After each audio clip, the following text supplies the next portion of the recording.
Hello friends, welcome to our channel. I am CA Deepak Kushwaha and you are watching D Smart Education channel. Basically आज की video जो है वो related है to section 194R of Income Tax Act 1961.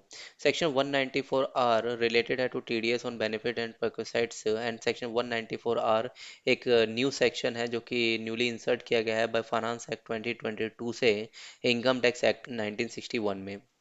And section 194 R applicable होता है 1 जुलाई 2022 से। Date means जो भी बेनिफिट एंड परक्यूसाइट्स दिए जा रहे हैं प्रोवाइडेड टू रेसिपिएंट ऑन और आफ्टर 1 जुलाई 2022, तो उन्हीं उन सभी के ऊपर प्रोवाइडर को टीडीएस डिडक्ट करने की रिक्वायरमेंट है एज पर सेक्शन 194 आर। देख लेते हैं इसके क्या क्या टर्म्स हैं। मीन्स यहाँ पे डिडक्टर कौन होगा, डिडक्टी कौन होगा, रेट ऑफ टीडीएस क्या होगा, एंड वैल्यू क्या होगी, वैल्यूएशन कैसे होगा, क्या एंड जो भी रेसिपिएंट है वो कौन हो सकता है यहाँ पर। तो चलिए वीडियो में आगे बढ़ते हैं, देखते हैं सेक्शन 194 आर की एनालिसिस। मैं वर्ड बाय वर्ड तो सभी चीज़ें रीड नहीं करूँगा, अगर आपको करनी है तो आप वीडियो स्टॉप करके रीड कर सकते हो। तो मैं बता देता हूँ कि पहले स्टेटमेंट में बोला गया है कि कोई भी पर्सन जो कि रिस्पॉन्सिबल है किसी भी रेसिडेंट को कोई बेनिफिट या फिर परकोसाइट देने के लिए, चाहे परकोसाइट और बेनिफिट कन्वर्टेबल हो मनी में या ना हो, और जो बेनिफिट और परकोसाइट है वो अराइज होना चाहिए बिजनेस या फिर प्रोफेशन से, और जो बिजनेस और प्रोफेशन है वो कैरी करना चाहिए by a resident. That means जो बिजनेस और प्रोफेशन का जो ओनर है वो रेसिडेंट होना चाहिए, लेकिन जो पर्सन बेनिफिट और परक्योसाइट्स दे रहा है, जो भी प्रोवाइडर है, वो रेसिडेंट भी हो सकता है, नॉन रेसिडेंट भी हो सकता है किसी को जॉब पे रखा हो और वो कोई नॉन रेसिडेंट हो।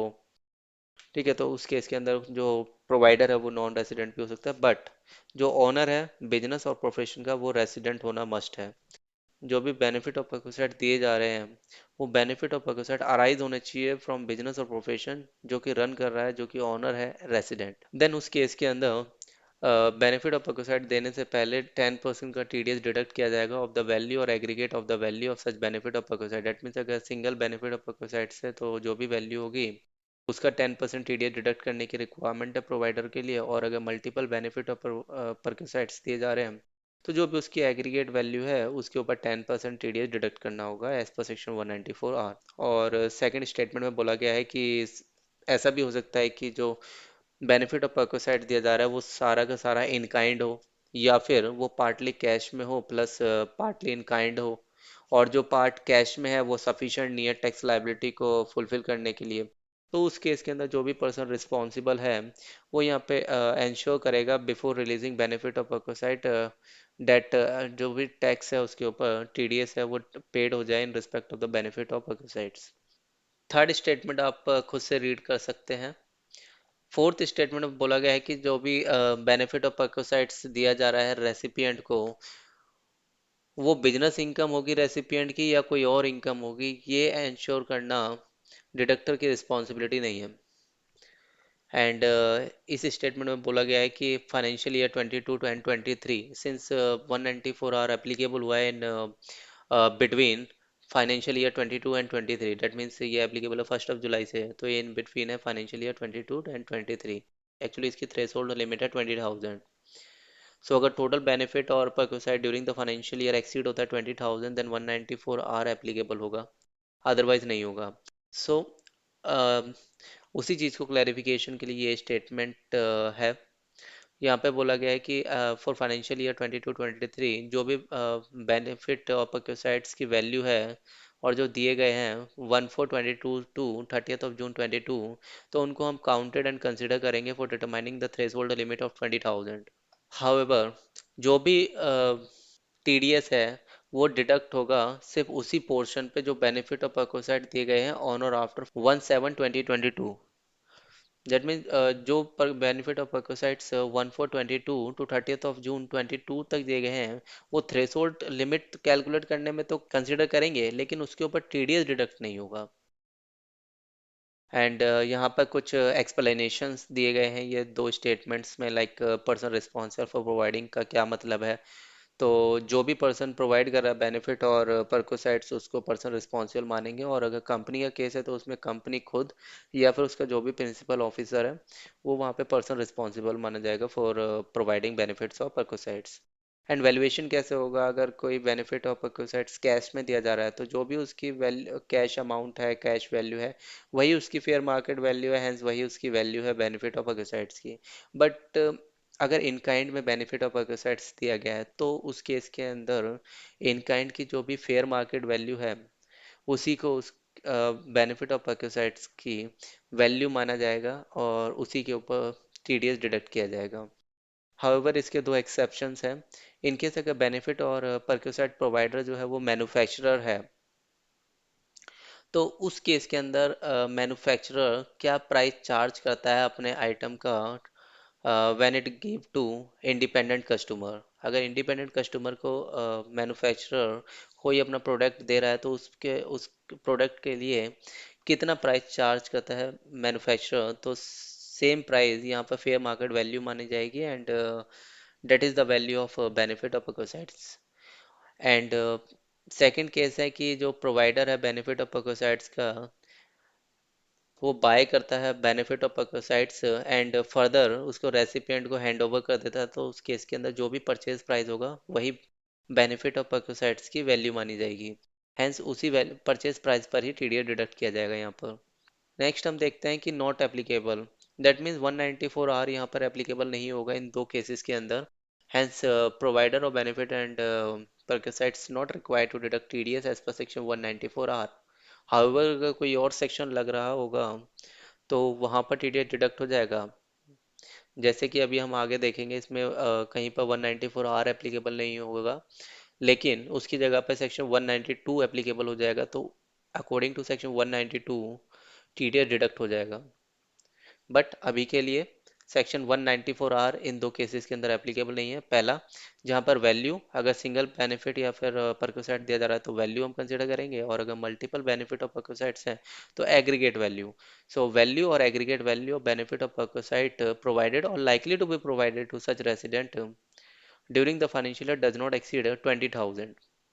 सो अगर बेनिफिट ऑफ परक्यूसाइट्स की अमाउंट 20,000 से एक्सीड नहीं है तो उस केस के अंदर टीडीएस डिडक्ट करने की रिक्वायरमेंट नहीं है, as 194 R not applicable.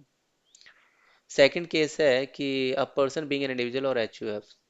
Date means अगर कोई इंडिविजुअल है या फिर कोई एचयूएफ है जो बिजनेस और प्रोफेशन के अंदर इंगेज्ड है एंड हुज टोटल सेल्स और ग्रॉस रिसिप्ट इन प्रीसीडिंग फाइनेंशियल ईयर 100 लाख से एक्सीड नहीं है बिजनेस के केस में, 50 लाख से एक्सीड नहीं है प्रोफेशन के केस में।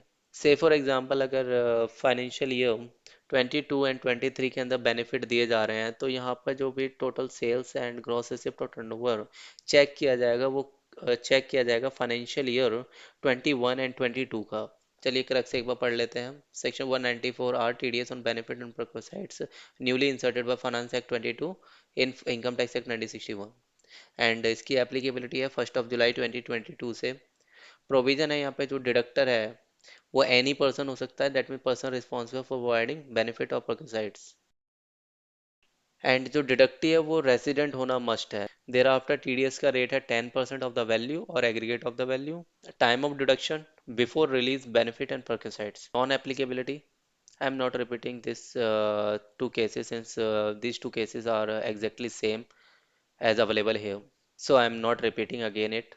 तो ये कुछ एग्जांपल्स हैं यहाँ पे, इनको हम देख लेते हैं जिनसे कि आपको डीप कॉन्सेप्चुअल अंडरस्टैंडिंग मिलेगी। पहला, बेनिफिट प्रोवाइडेड टू एम्प्लॉयज। अगर कोई बेनिफिट प्रोवाइड किया जा रहा है एम्प्लॉय को जो कि कवर है अंडर सेक्शन 17(2), तो उस केस के अंदर सेक्शन 194 आर एप्लीकेबल नहीं होता सिंस यहाँ पे 192 एप्लीकेबल होता है, इसलिए 194 आर एप्लीकेबल नहीं होगा। Hence no TDS required to be deducted as per section 194 R by the providers of benefit of अकोसाइड्स।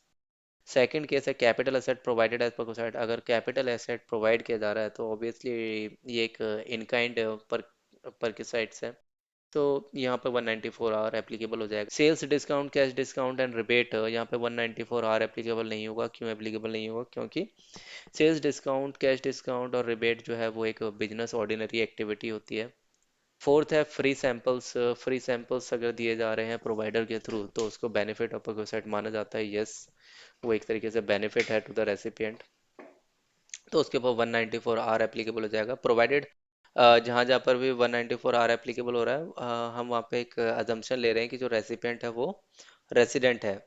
And there after है आउट ऑफ पॉकेट एक्सपेंसेस। तो आउट ऑफ पॉकेट एक्सपेंसेस के ऊपर 194 R applicable होगा या नहीं होगा, ये डिपेंड करेगा कि इनवॉइस किसके नाम पर है। सो अगर आउट ऑफ पॉकेट एक्सपेंस करे गए हैं और जो इनवॉइस है वो रेसिपिएंट के नाम पर है, तो यस ऑब्वियसली यहाँ पे 194 आर एप्लीकेबल हो जाएगा। लास्ट है out of pocket expenses but जो इनवॉइस है वो प्रोवाइडर के नाम पर है, तो इस केस के अंदर 194 आर नहीं होगा, ये नॉर्मल एक्सपेंडिचर माना जाएगा यहाँ पे। हैंस ये कोई बेनिफिट या पर साइड नहीं दिया जा रहा है। Hence 194 R not applicable, hence no TDS need to deduct. पहला, XYZ Limited provide benefit of Percocet to Mr. X during the period from 1/4/22 to 30th of June 22, and from 1/7/22 to 31st of March 23, 5,000 and 19,000 respectively. That means during this period 5,000 and during this period 19,000. So 19,000 plus 5,000, that means total is 24,000. Hence it exceed 20,000.